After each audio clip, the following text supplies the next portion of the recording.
Alafia, Aboroboye, Aboshishe. My name is Orilonise, and I am an Ifa devotee of the Yoruba tradition known as Isheshilagba. Today, what I want to talk to you about is the DIY Orisha Shrine. We'll just jump right into it. Over the last few years, I've seen a lot of people, including myself, start to graduate towards more traditional spiritual practices. They're wanting to come into Ifa, they're wanting to go into Vodou, they're wanting to go into these different systems. And one of the things that I'm finding is that we see a lot of people coming into the tradition without any proper guidance and just a lack of information, or too much misinformation from some of the things that's out there on the algorithm, some of the things that's out there on the TikToks, the YouTubes, the Facebooks, the Twitters, etc.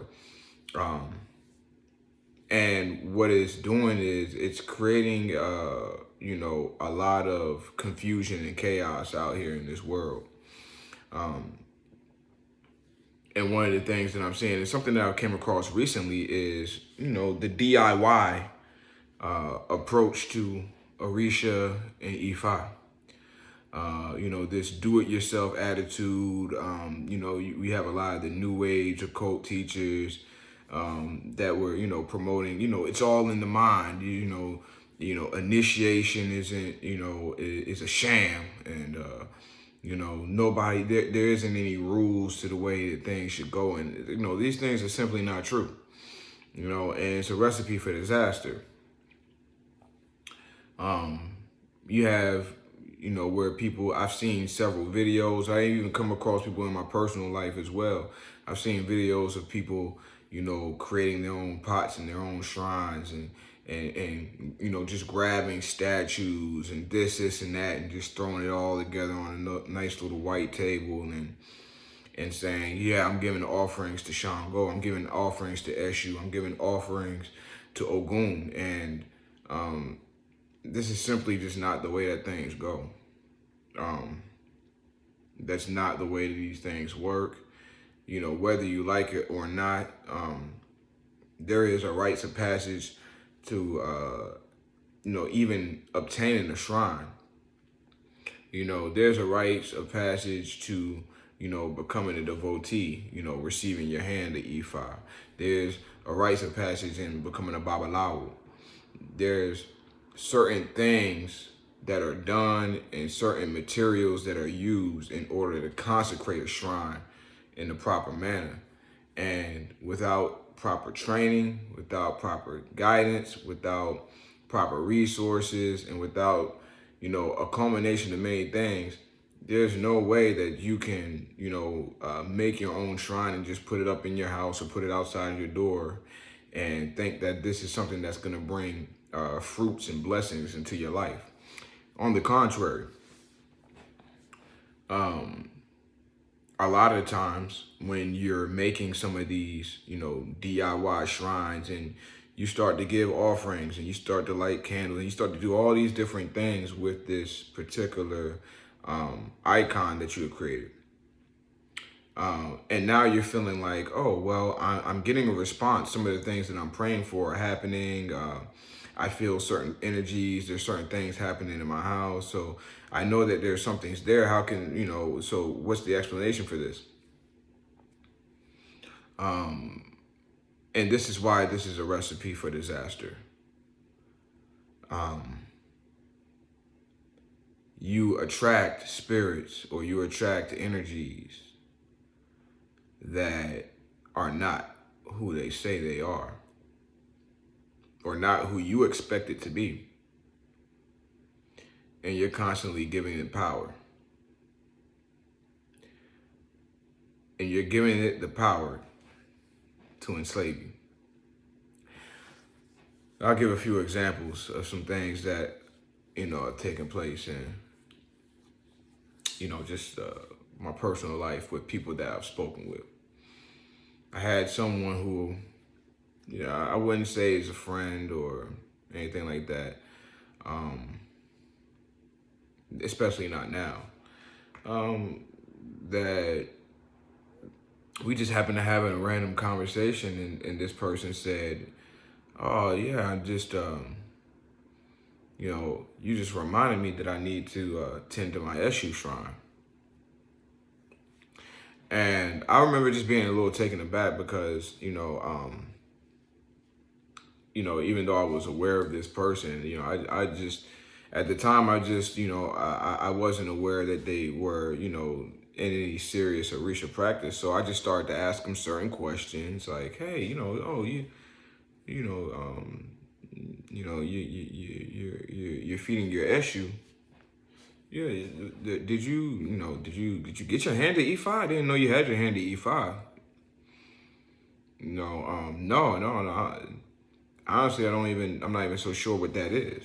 I'm like, okay, well, it's a red flag. All right, so did you, get a define that, did it come up that you were, an Omo Eshu, or, did it come up like that? Was that,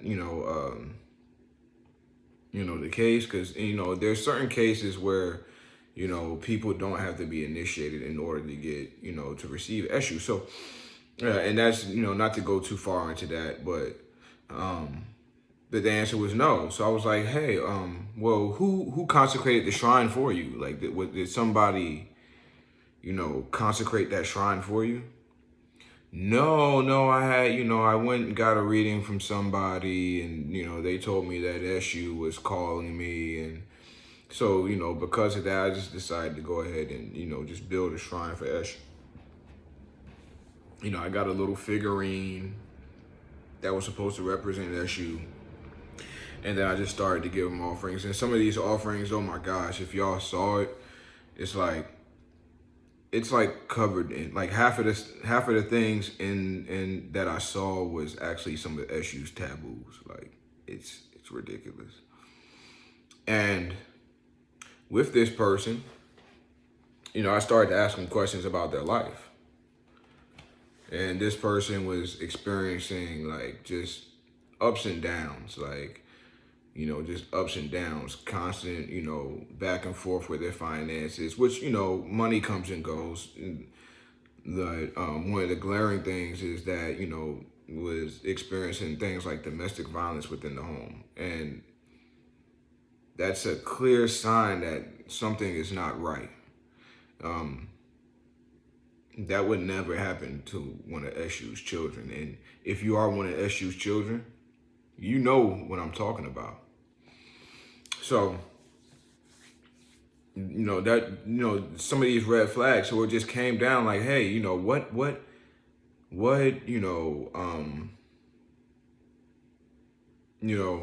what types of experiences are you having with this shrine? Like, how long have you had it?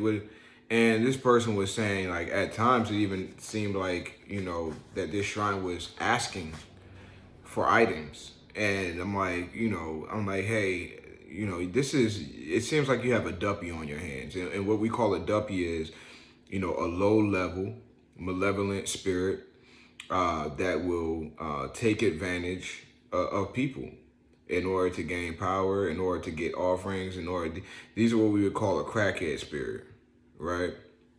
And it will come into place of whatever it is that you're hoping for. And, I said, you need to get rid of this shrine immediately. And they said, why? Prove to me, or whatever. They wanted proof, and this is that. And I'm like, hey, I'm telling you right now that shrine is not real. You made it yourself. We already know that. We already understand the protocol and the rules and regulations. That's not something that you can do. So you need to get rid of it for your own safety. And I was just trying to help this person. And they didn't want to do it. I said, here's what's going to happen. Tomorrow, something probably really, really good is going to happen to you. Like really, really good. And you're going to thank that little shrine for it.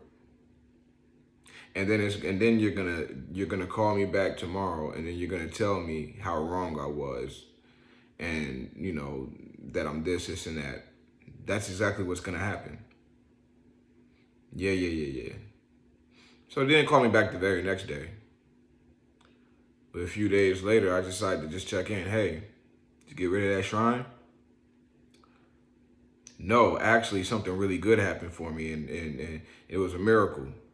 You know, I got approved for my new place or whatever, something like that. And I'm like, look, as fast as that approval letter came for you, when it wants something else, that eviction notice is going to show up on your door.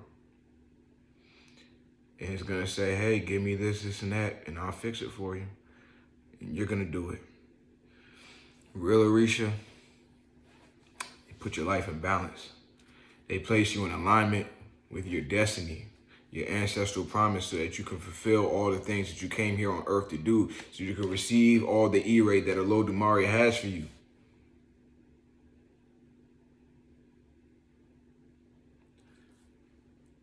You will not see, like, you know, unless you're just blatantly committing taboos and things like that, like, you know, your life should not be in constant disarray when dealing with the Orisha. And this is one of the reasons why Orisha and Ifa is not a DIY project. The DIY shrine, the DIY altar, other than your ancestor altar, is a recipe for disaster that's going to attract nothing but duppy. And that duppy gonna ride you. It's gonna ride you till the wheels fall off. Duppy will turn you against people who are actually in the tradition, that want your best interest at heart, that actually want to help you. It'll have you saying stuff like, initiation is pointless, initiation is bad, initiation is a scam. Or all the Orisha is just in your head, it's all in the mind. Conjure this demon, conjure that demon, conjure this. Do this spell, do that spell, do that spell. I'm up, I'm down, I'm up, I'm down, I'm high, I'm low. Ifa and Orisha is about alignment with destiny. Alignment with your Ori. So, if, you know, you are interested in coming into tradition, and you want to do things the right way, send me an email, or feel free to comment below, and I will put you in contact with competent Babalawo that will help you, you know, just get started out on the right path. Some of y'all are, you know, drawn to Orisha, and, you know, you're building altars and you're building shrines for Orisha that, honestly, if a Dafa came down and the Odu came down for you, that Orisha probably ain't got nothing to do with you, man. It'd be like that. It'd be your favorite one. You can love Oshun all you want. You know, you can love Olokun all you want. You can be a fan of Ogun all you want. But if that is not something that aligns with your destiny and what is needed for you to fulfill that destiny, sorry, you know. But that doesn't mean that you should say, you know what, F it, man, I'm gonna go ahead and just build a shrine for Ogun anyway. You know what I mean? Throw a bunch of knives on there, throw a gun on there, whatever, and just, you know, I'm just putting it all together. You know, I'm just putting it all up in there. You're going to attract duppy, and you are going to get yourself hurt. And if you have family, and if you have women and children in your household, you're going to get them hurt. You're going to get your loved ones hurt. It's not just about you when you start to come into this spiritual realm. When you come into this spiritual realm, when you finally come into Ifa and you come into these traditions for real, guess what you're going to see? You're going to see things that you do are going to affect your loved ones. They're going to affect your family. They're going to affect your friends. They're going to affect the people around you. So don't be playing with it. It's not a game, and it's not a DIY project. If you want to be a student, be ready to learn. All right? So feel free to like, comment, share, and subscribe. I'm going to be dropping a little more videos in the future. And I pray that, Olodumare blesses you with Ire Aiku, Ire Ashegunota, and Ire Aje.